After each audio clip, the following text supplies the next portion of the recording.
In this video, I'm going to teach you how to make this incredible cheesecake. This is an Instant Pot cheesecake recipe.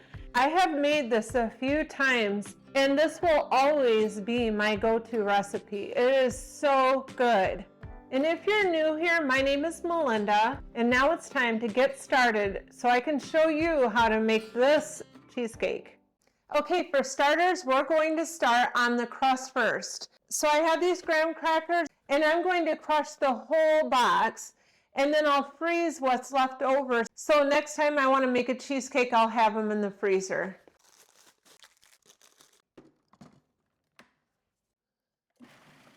Okay, they're ground up nice and fine. So what I'll do now is I'll put these crushed graham crackers into the freezer bag. I'll take my blade out first. I'll put the blade back in, and then we'll mix the crust inside of this bowl. This crust recipe calls for 3/4 of a cup of crushed graham crackers. So I have a 1/4 cup measuring cup, so I need 3 of these. I'll get this out of the way, and I'll be putting this in the freezer. There's quite a bit to use later on. And it calls for 2 teaspoons of sugar and 2 tablespoons of butter. And get the lid back on it, and then we'll pulse that. And we'll clean down the edges here. That looks pretty good to me. So what I did is I pre-cut some parchment paper to put inside of the pan. I'll show you what I did. So I cut a band to go around the edge, and you don't have to do this. It's just that it looks better. When you push out the cheesecake, it gets kind of smeared onto the crust, and this helps with that. So I put that around the outside edge. And at the bottom of the pan, I cut a piece of parchment paper. And you can see that I kind of rolled it over the edge so that it fits nicely inside of the pan. So I'll put this back inside the pan. So I grabbed a little bit of oil. I'm going to spray my sides just to hold that parchment paper up.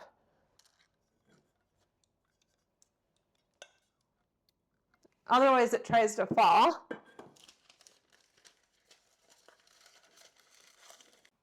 Okay, let's get these graham cracker crumbs in here. I'll press them around just a little bit with my hands. And then I'm going to grab a cup here and then press them out with that just to get a nice smooth bottom, and it helps pack it in. And then you can let it push up the sides about 1 inch. The cup kind of helps push it up the sides too. And then I'll use my hands to finish smoothing it a little bit. At this point, I'm going to put this in the freezer and let it chill while I make the filling. Okay, it's time to get our filling put together. So you'll need 2 8-ounce blocks of cream cheese. I'll beat this cream cheese just a little bit before I add the other ingredients. You just want to whip it up enough to get it softened. Now I'll add a 1/2 cup of sugar, 2 teaspoons of flour, and a pinch of salt. And then we have 1 teaspoon of vanilla, and this is the homemade vanilla I showed you how to make in the last video. And then we have a 1/2 teaspoon of lemon peel and a 1/2 teaspoon of orange peel. I had freeze-dried some lemon peels before, and I had to use a fresh orange for the orange peel. I'll show you what I used. I just used a grater like this, and you just go like this to grate it. And then it calls for 2 eggs at room temperature. And then it calls for 1 egg yolk. And I'll separate my egg into another bowl. I'm getting better at separating my eggs with the eggshell. It seems like it's so hard to find any kind of gadget that actually works very good. I'll get my hands washed. And then it calls for a 1/4 cup of heavy whipping cream. And that's all there is to it. Let's mix it up.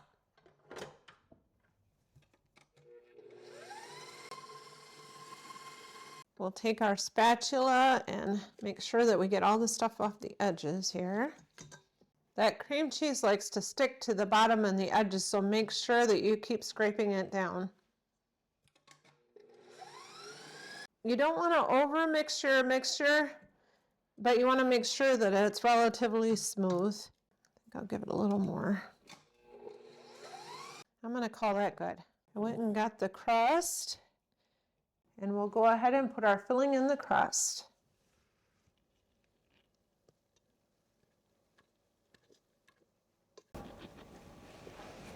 There we go. Now I'll get the Instant Pot out here and get that ready to go. So I'll put 1.5 cups of water inside the Instant Pot. And they said to have a sling. You can make one out of aluminum foil. You can just fold the aluminum foil like this. And of course you'd want a longer one if you was putting it under the pot. But you put it in like this so that you can lift it out, and you would have it longer so you can grab each end of it.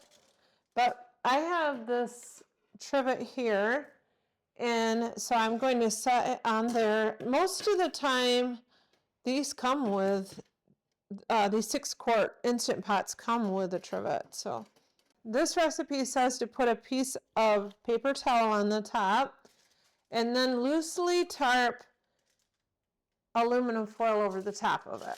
So I have a piece of aluminum foil, and I'll loosely drape it over the top.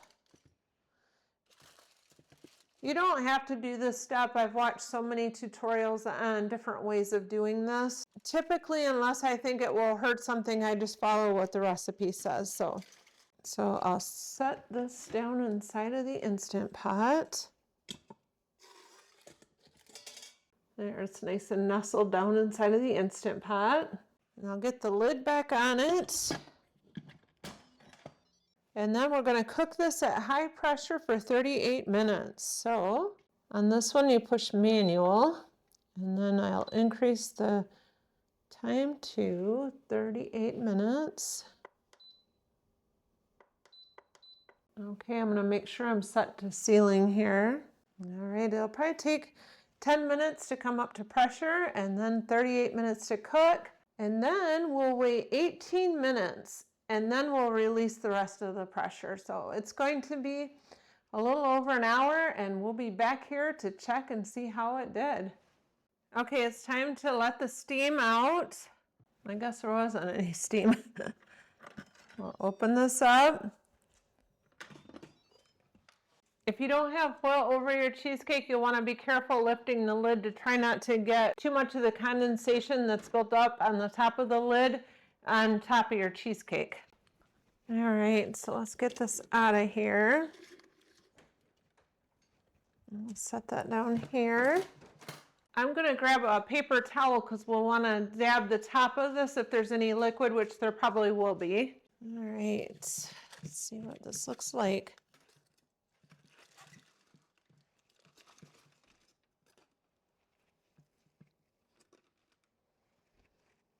Actually, it looks pretty good.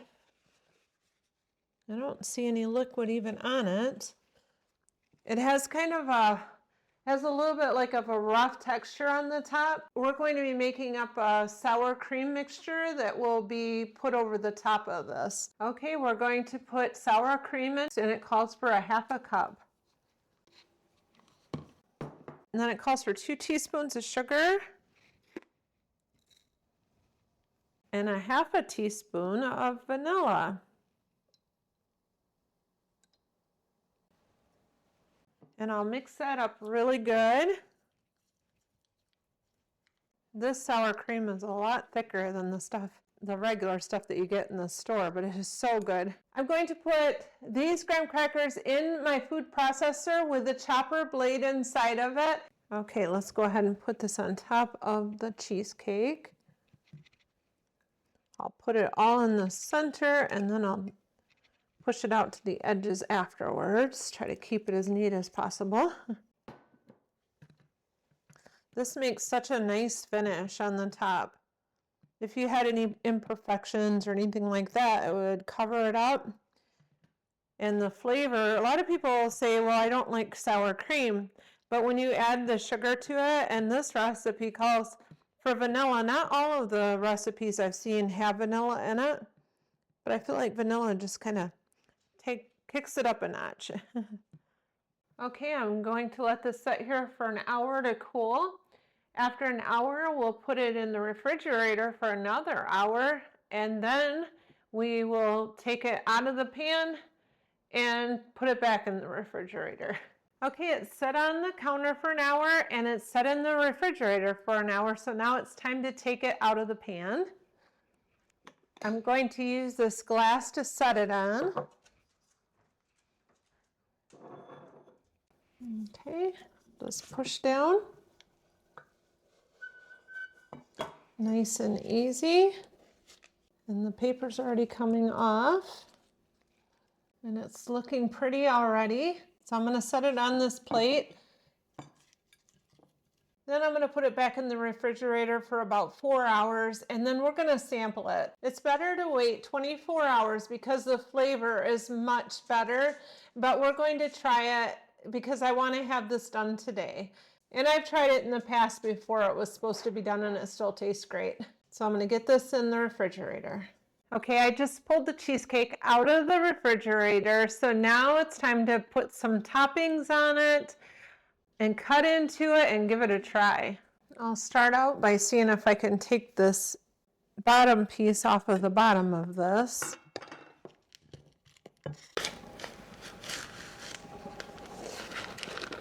That wasn't so hard. I'm going to set it on this other pretty plate here.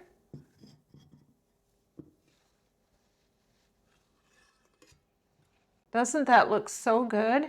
I'm going to put some raspberry sauce on the top of this.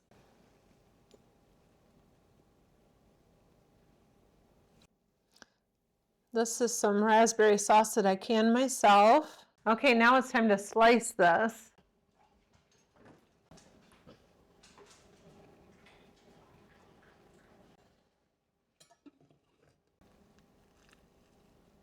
Look at that cheesecake. Look at the texture of it.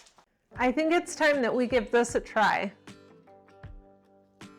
I've been looking forward to this all day. It was worth the wait. It is so good. Believe me, if you've never tried this, give it a try because it is so good. I think it's time to call my husband in to give this a try because I'm sure he's looking forward to it too. I hope you enjoyed this content because I enjoy sharing. Please join me here again next week and click that subscribe button so that you'll be sure to be notified whenever I upload another video. And I appreciate each and every one of you who take the time to watch my videos. It's my joy to share with you. Have a wonderful day.